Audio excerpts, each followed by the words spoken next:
The new cleaning assistant. Alex sat alone in his room on Space Base Delta 9. The ceiling lights buzzed softly above him. His boots were still dusty from training. He had been on the base for 5 months now. Most of his days were quiet. Eat, train, sleep, repeat. But today was different. A soft beep came from the door. Then it opened. She walked in. Tall, thin, pale silver skin, 2 large black eyes. No pupils. She didn't speak. She just stood there, holding a small cleaning device in her hand. Alex blinked. "Ugh, can I help you?" The alien didn't reply. She walked in slowly and began scanning the room. Her steps were silent. Her movements were smooth, almost like she was floating. Alex frowned. "Are you the new cleaning unit?" Still no answer. She moved to his desk and gently picked up a small photo of his family. She stared at it for a few seconds, then placed it back, exactly in the same spot. "Creepy," Alex whispered under his breath. Then she turned her head. Slowly.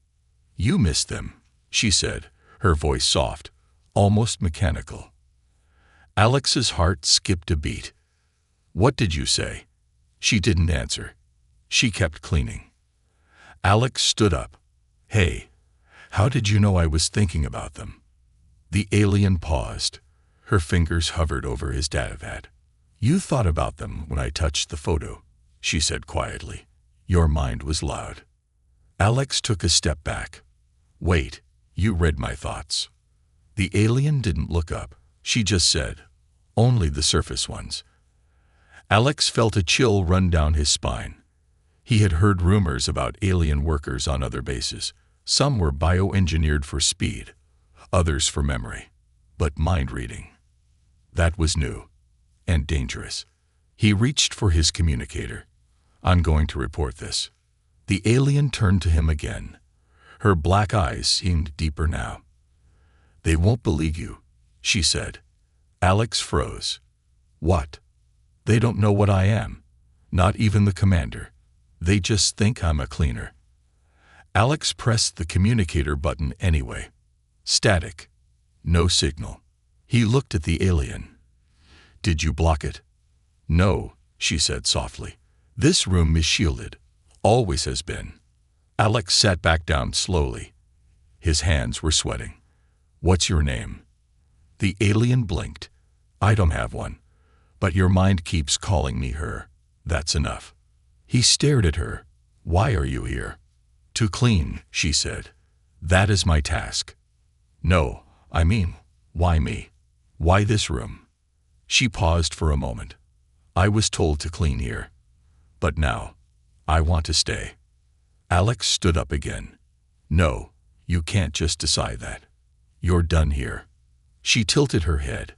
"But your mind is not done with me." Alex's throat went dry. He remembered thinking just a moment ago, "What is she? Where did she come from?" He hadn't said those things, only thought them. "Stop reading my thoughts," he shouted. She flinched. Her silver fingers trembled slightly. "I'm sorry," she whispered. "Your thoughts are loud. It hurts when you shout." Alex looked away.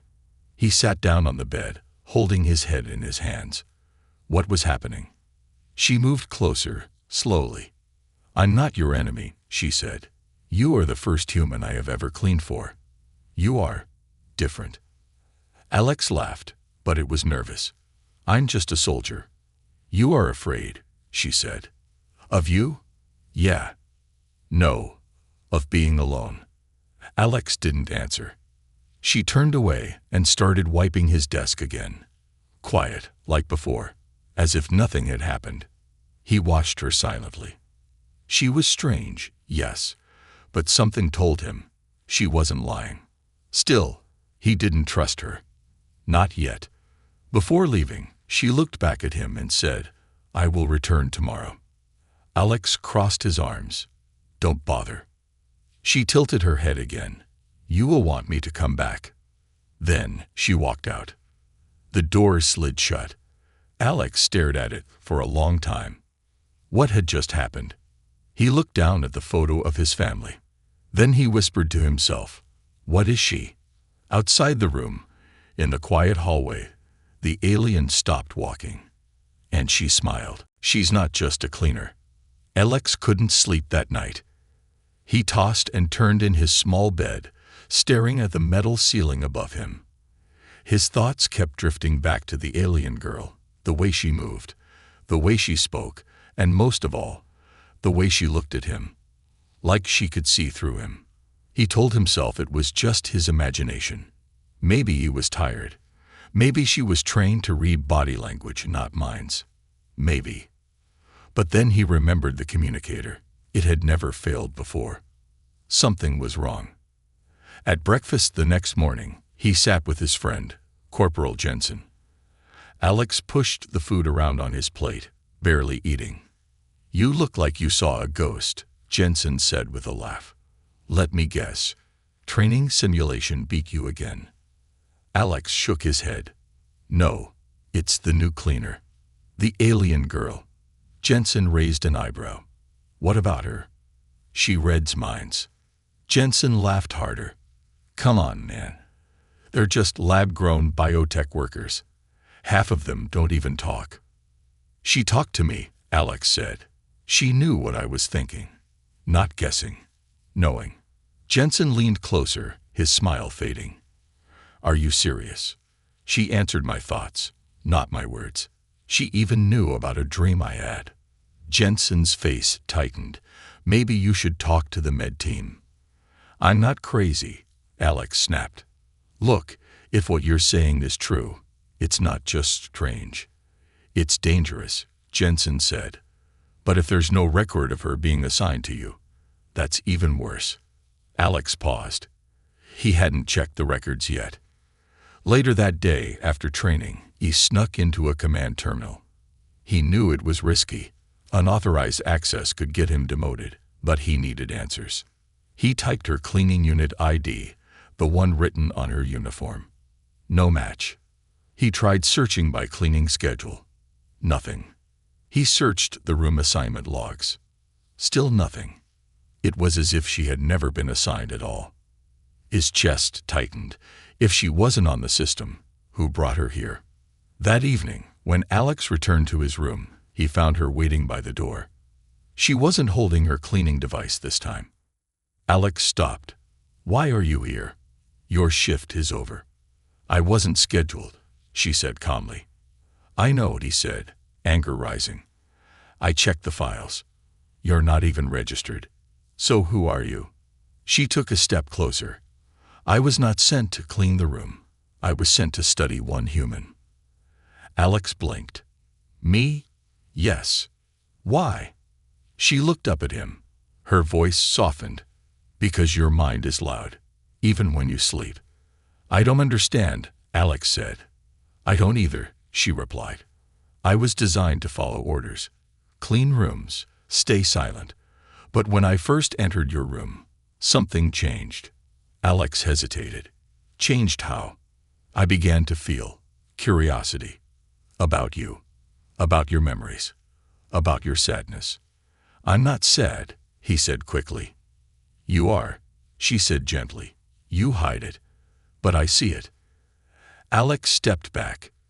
"You can't just follow me around. You're a worker, not a person." The alien girl tilted her head. "What makes a person?" Alex was silent. Then she said something that made his blood run cold. "I saw your mother's face. In your thoughts. She had tears in her eyes. She was holding a folded flag." Alex's breath caught. "That was private," he said. "You had no right." "I didn't mean to," she said. "I only see what comes forward. I cannot stop it." "You need to stop," he said firmly. "I'm going to report this." "No one will believe you," she said again. Alex looked into her dark, unblinking eyes. There was no malice, no threat, just a strange kind of calm. Then she added, "And even if they do, I won't leave." "Why not?" he asked. Her voice dropped to a whisper. "Because I am learning emotions, and your mind feels warm. I want to stay near it. Alex didn't know what to say. Was this some kind of programmed response? Or was something more real happening? He stepped inside the room and pointed. "Sit there. Don't follow me. Don't read my mind. Don't speak unless I ask." She nodded and sat silently. He turned his back and tried to focus on his report pad. Minutes passed. Then she said, "You're afraid." He sighed. "I told you not to talk. But your fear is sharp. It leaks through the silence." Alex turned to her. "You don't understand anything about me." She stood up slowly. "Then teach me." "Why should I?" She looked directly into his eyes. "Because I'm the only one who can hear the things you never say." Alex said nothing. The room was quiet. For the first time, he didn't feel alone. The lab files were deleted. Alex sat at the terminal screen again. The room around him was dim. Only the glow from the screen lit his face. He had checked everything twice. Nothing had changed. No records. No assignments. No name. The alien girl didn't exist. But she was real. She had touched his things. Spoken to him. She was sitting in the next room, humming softly as if she belonged there. And somehow, part of him believed she did. But the files said otherwise. He tried one more trick. A hidden backdoor access code he had learned during tech training. Greater than search. Omega-class bioform units. Access denied. He frowned. That level of clearance was for top officers only. Why would a cleaner need to be locked behind that? Unless she wasn't one. He leaned back and rubbed his face. "What are you?" he whispered. Then he froze. A voice behind him said, "You asked that in your mind again." He turned. She stood in the doorway. Silent. Calm. Watching. "You can't sneak up on me like that," he said. "I didn't sneak. I walked," she replied. "You need to stop listening to my thoughts." "I try," she said, stepping closer. "But some thoughts are like storms. Loud. Wild. Impossible to ignore." Alex looked at her. "Do you even have a name?" She shook her head. "No one ever gave me one." "Then how do you know who you are?" She paused. "I only know who I'm becoming. And that happens around you." Alex looked away. "You're not supposed to be like this. You're not supposed to think like this." "Neither are you," she said softly. "What's that supposed to mean?" She stared at him, then said something that made his skin crawl. "You have something inside you, something you hide even from yourself." He stood up. "Get out of my room." She stepped back, but didn't leave. "You searched for me again." "How do you know that?" She smiled faintly. "You always think before you act." Alex gritted his teeth. "Fine. You want to talk. Then talk. Who built you?" She sat on the floor cross-legged, childlike, but her eyes were too sharp. "I was grown in a vat. My kind has no birth, no parents, only purpose." "And what's your purpose?"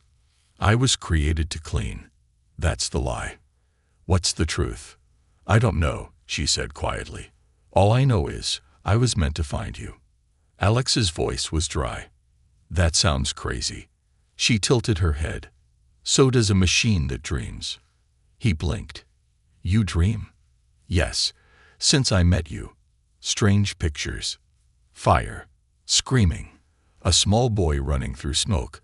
A woman with wet eyes, holding a flag." Alex froze. "That was my dream." She nodded. "But I saw it too. I don't know how." Alex sat back down. "This can't be happening." She stood and walked to his desk. Her fingers hovered over a small metal cube. It lit up when she touched it. "That's a locked drive," he said. "Biometric only." She looked back at him. "It opened because your mind accepted me." Alex was speechless. The cube unlocked, revealing an old video clip. A boy, maybe 8 years old, running on Earth. Grass. Trees. A woman laughing. He hadn't seen that file in years. She smiled. "That's your real memory. It's warm." Alex whispered, "How did you do that?" She didn't answer. Instead, she asked, "Do you want to know what they did to me?" He nodded slowly. "They erased my name, my records, my voice, but they forgot one thing." "What?" "My mind." Alex leaned forward. "Who are they?" She paused, then whispered, "Humans." He frowned. "What?" "I wasn't made by my own kind. I was made by yours." Alex's heart pounded. Why would humans make something like you? To listen, to serve, to clean their mess, but something went wrong. What went wrong? She looked at him, truly looked, as if into his soul. I began to feel. They sat in silence for a long moment. Alex broke it. "What do you want from me?" "Nothing," she said. "But I think you want something from me." "What?" She took a breath.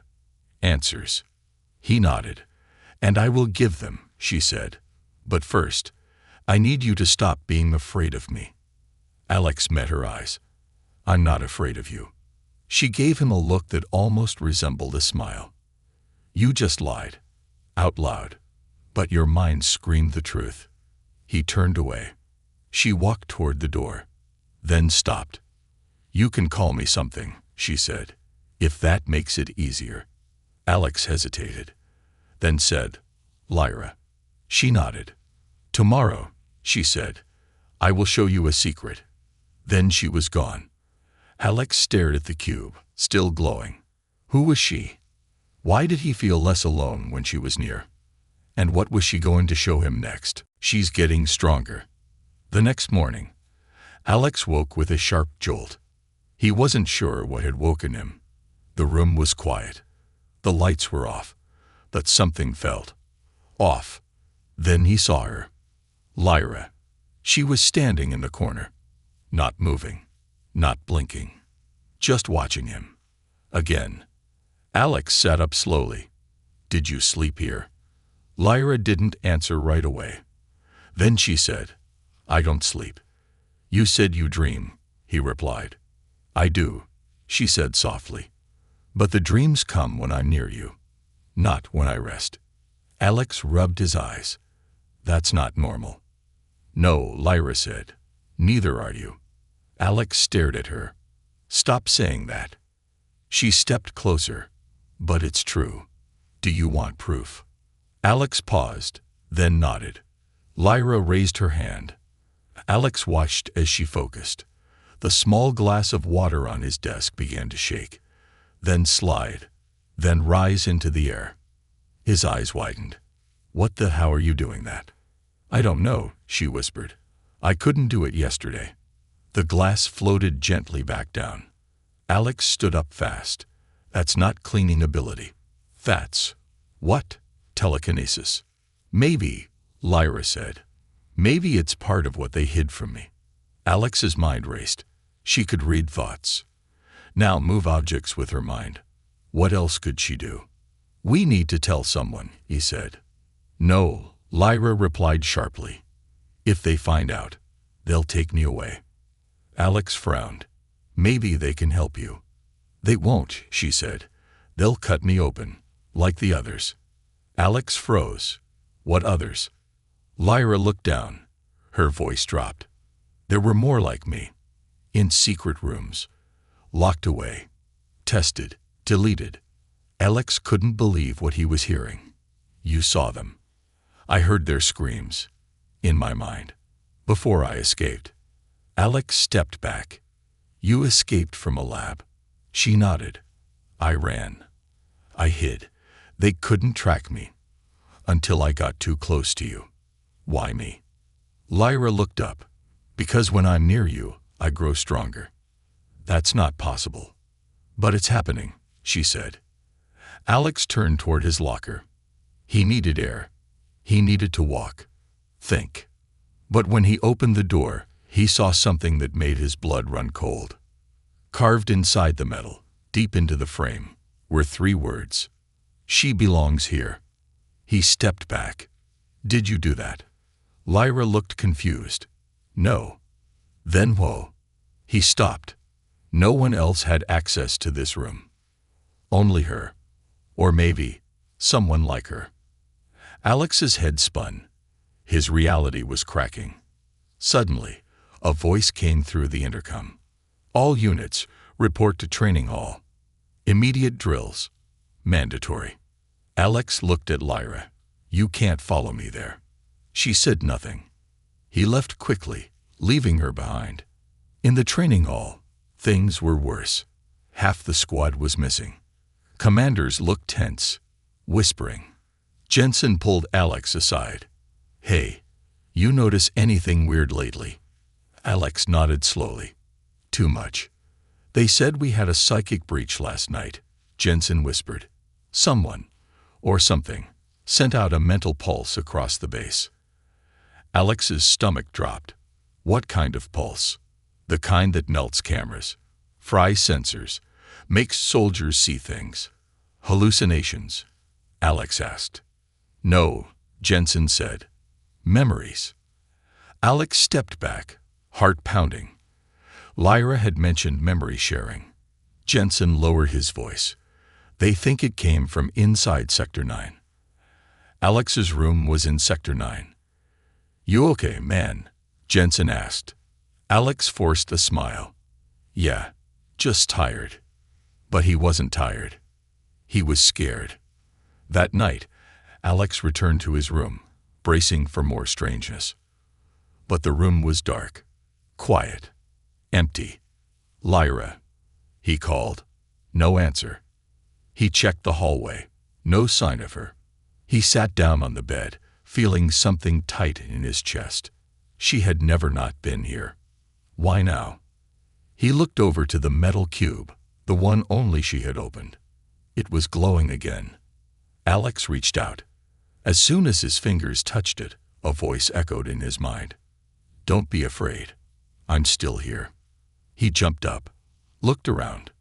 No one. Then, suddenly, she appeared behind him. Not walked in, not teleported, just appeared, like she had always been there. Alex's knees almost gave out. What the hell? Lyra looked different. Her skin was slightly glowing, faint, like moonlight. I tried something new, she said. I merged with the room's energy field. You can do that now. I think I can do more. Alex stared at her. How far does this go? She walked to him slowly. I don't know. But if I keep growing, they will come for me. Alex sat down, overwhelmed. Lyra crouched beside him. I didn't mean to scare you, she whispered. I only want to stay near you. Why? He asked. Why me? She looked into his eyes. Because when I listen to your thoughts, they don't hurt. Yours are the only thoughts that feel safe. Alex didn't know what to say. But deep down, he was starting to believe her. She wasn't a threat. She was a warning of something bigger, something coming. And now, it might be too late to stop it. The base goes on lockdown. The lights on Space Base Delta 9 flickered. Then everything went red. A sharp siren blasted through the air. It was loud, angry, and impossible to ignore. Alert. Security breach in Sector 9. All personnel. Lockdown in progress. Alex sat up in his bed. His heart was racing. He grabbed his boots and looked around. Lyra? No answer. He checked under the bed, in the small closet. Nowhere. She wasn't here. Another siren blared. This one deeper. He recognized it. Psychic breach. High level. Class unknown. Alex rushed to the door. Locked. Of course. The base's emergency systems had kicked in. All rooms were sealed. Except the window.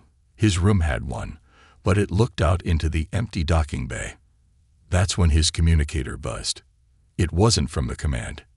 It was from her. Don't be afraid. I'm still close. But they're coming. For both of us. Alex stared at the message. Then it disappeared, deleted instantly.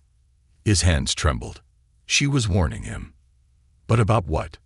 10 minutes later, The door finally opened, but not because the lockdown ended. 2 armored soldiers entered. Both were wearing black armor. No names, no ranks. Special forces. Behind them was a man in a gray coat. No uniform. Cold eyes. He held up a scanner. "Sergeant Alex Rains," the man asked. Alex nodded. "Yeah. What's this about?" "We've detected unusual mental activity. Level 4 psychic waves coming from your sector." "I didn't do anything," Alex said quickly. The man didn't blink. "We know, but something, or someone, in this room did." He turned to the soldiers. "Scan everything. Use the neural sweep." Alex's heart dropped. "Wait. No, you can't." But it was too late. One of the soldiers placed a small cube on the floor. It pulsed once, then released a wave of light. It passed through every object, every wall, every shadow. The cube turned black. "No biosigns detected," the soldier said. The man in gray frowned. "That's not possible." "Sir," the other soldier said, looking at his tablet, "we did find something strange, a memory echo." Alex stepped forward. "What's that?" The man glared. "Something that doesn't belong in this world." The soldier showed the tablet. A hologram appeared. It was Lyra.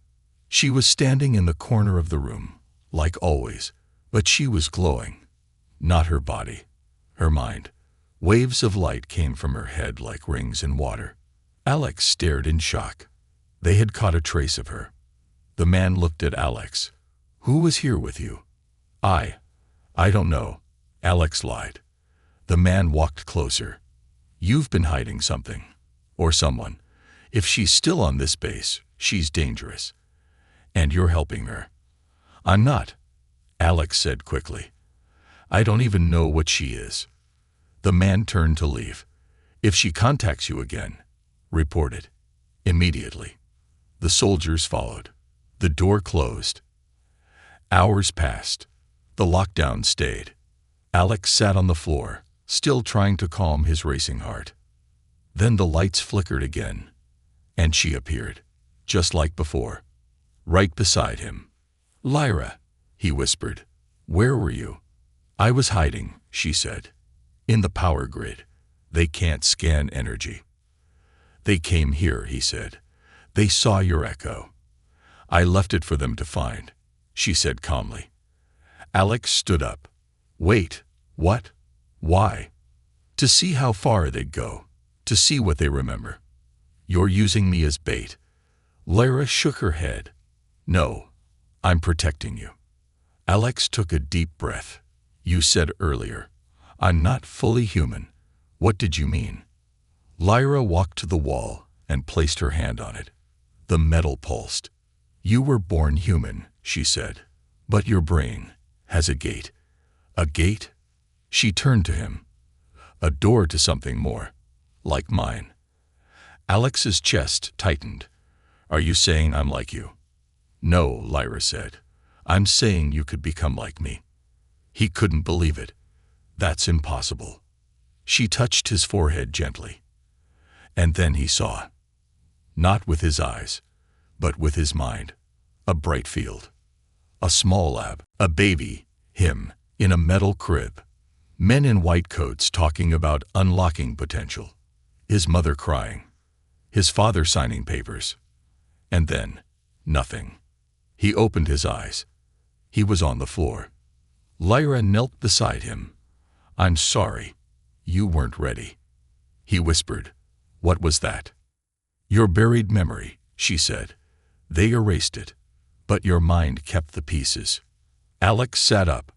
"So they did something to me when I was a child." "Yes," Lyra said. "And now, you're waking up." The sirens outside finally stopped.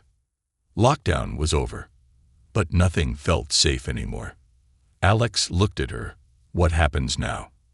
Lyra looked away. "They'll send hunters, real ones, not soldiers, trackers, psychic killers." "You said I could become like you." Alex said. "Can I fight them?" "You will have to," she said, because now, they know you're not just helping me. She looked into his eyes. They know you're one of us. Escape through the void. The base looked peaceful from the outside, but inside, it was a trap. Alex walked fast through the empty corridors of Sector 12, with Lyra just a step behind. She wore a long gray cloak now, something she pulled from storage. It hid her silver skin, but not her glowing eyes. "We don't have much time," she whispered. "I thought the lockdown ended," Alex said. Lyra nodded. It did, but only to give them room to hunt. He looked around. "Where are we going?" "Docking Bay 3. There's an old scout ship there. Small, fast, easy to steal."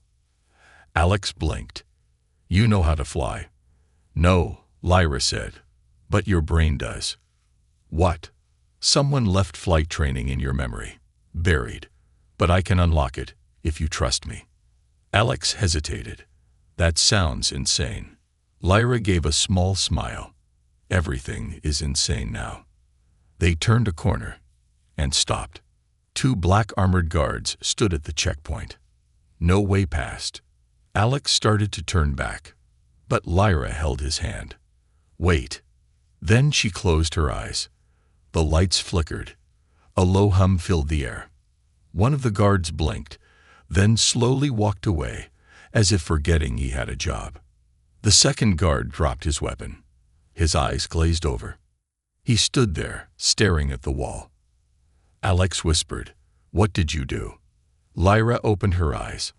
"I erased them, only for a few minutes. Keep moving." They ran through the checkpoint and down into the lower levels. Docking Bay 3 was dark, unused, covered in dust. But the ship was still there, old, scratched, ugly, but alive. Alex rushed to the control panel. It needed an access key. He didn't have one. Lyra stepped forward. She placed both hands on the ship's hull. Then she breathed, slow and deep, like a pulse was rising inside her. The ship's lights blinked once. Then the doors opened. Alex stared in awe. "You didn't hack it." "No," she said. "I asked it." They entered fast. The cockpit was tight, meant for 2. Lyra sat beside him. "Ready?" "I don't know," Alex said. Lyra touched his temple. A sharp jolt hit him, like electricity and memory mixed together. Suddenly, he remembered things he had never learned. Buttons, sequences, flight maps. Alex gasped. "That's not possible." "You're flying," Lyra said. The engines roared to life. Outside, red lights exploded across the hangar. Alarms screamed again. "Unauthorized launch detected." "They're coming," Alex said. "No," Lyra whispered. "They're already here." Outside the hangar, 4 sleek ships lifted off the ground. Chasers. Black. Silent. Deadly. "They'll catch us in seconds," Alex said. "Not if we fly into the void," Lyra said. "You mean outside the grid? That's suicide." "It's the only way," she said. Alex grabbed the controls. The scout ship jumped forward, rising fast. The hangar door began to close. He pushed harder. They slipped through the gap just in time. Then stars filled the sky, and darkness. Real darkness. Not just space, but the void. A cold, silent field where ships lost signal, pilots lost their minds, and time felt strange. "This is bad," Alex said. "This is freedom," Lyra replied. The enemy ships followed. Too fast. Too close. Then something happened. Lyra screamed. Not out loud, but inside his head. And suddenly, time stopped. The stars froze. The ship engines paused. Even the enemy ships hung in space like statues. Alex blinked. "What did you do?" Lyra's eyes were glowing white. "I bent the moment. Not time.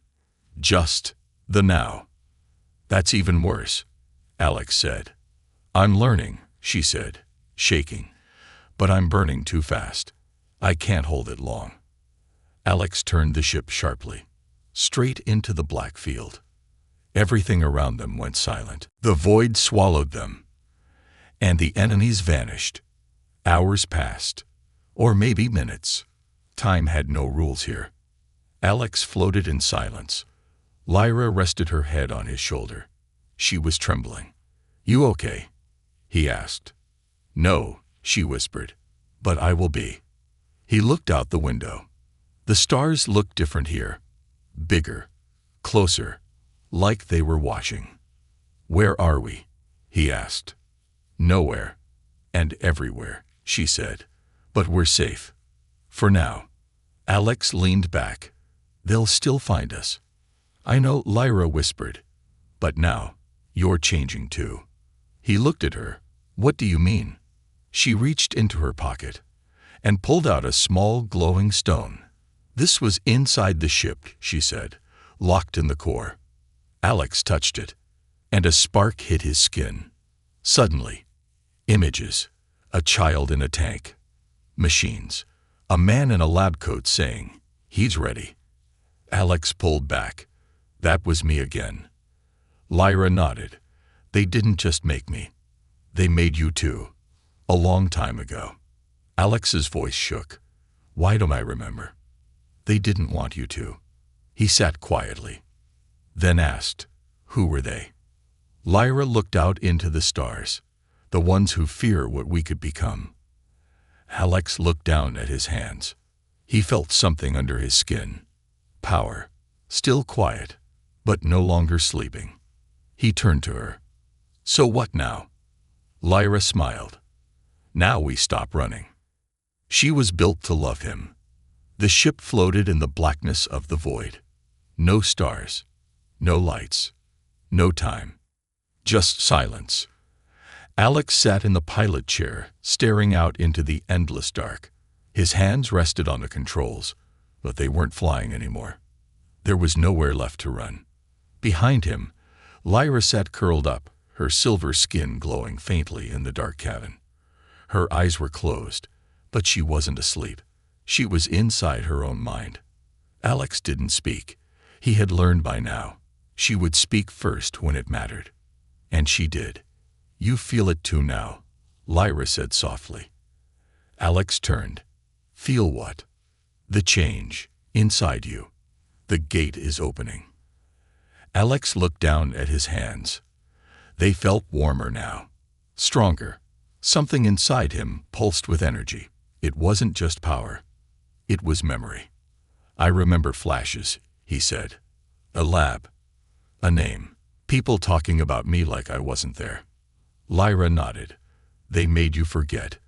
But I unlocked the key. Now you're waking up." He stood up. "Why? Why would anyone do that to a child?" "Because they were scared," Lyra said. "They wanted to control what they didn't understand." Alex paced the floor. "So I was part of the same program as you." "No," Lyra said, standing. "You were the first." Alex froze. "What?" "They built you before me," she explained. "Not a cleaner, not a servant, something more. But they failed. You were too human."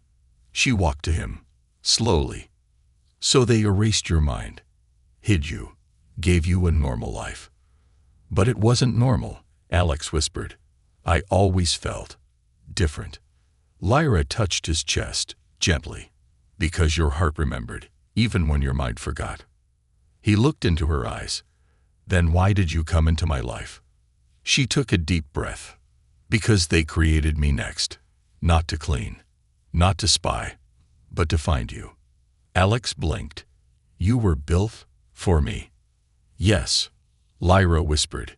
"To track your mind, to unlock your memories, to guide you back." He stepped back, stunned.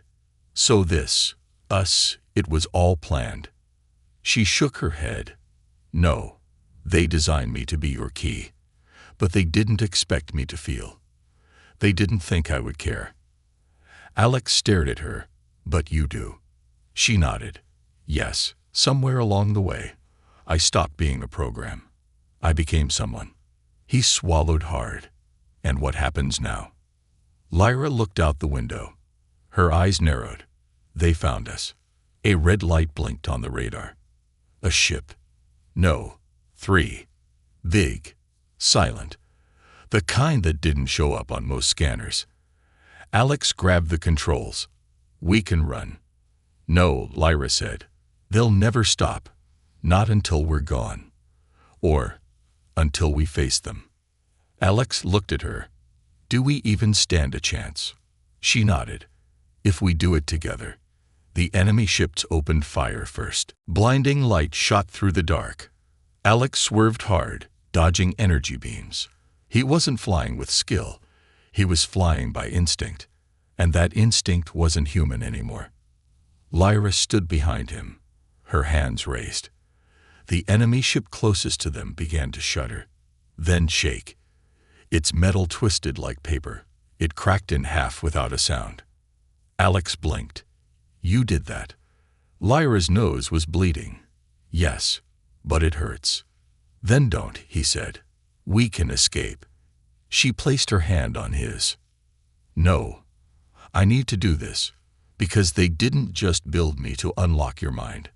She looked deep into his eyes. They built me to love you. Alex didn't know what to say. She continued. That's what made me different. They gave me feelings. They wanted me to bond. But feelings can't be programmed. She took his hand. And I do love you. Not because I was made to, but because I choose to. A pause. Then Alex said, then let's fight together. The second ship came closer. Too close. Alex pushed the ship into a sharp dive. Lyra focused. Her mind wrapped around the ship like wind, bending its weapons, freezing its controls. It exploded behind them. The third ship backed off, then sent a message. Surrender, or we erase you both. Alex replied, his voice strong. No, we're not your tools. We're done hiding.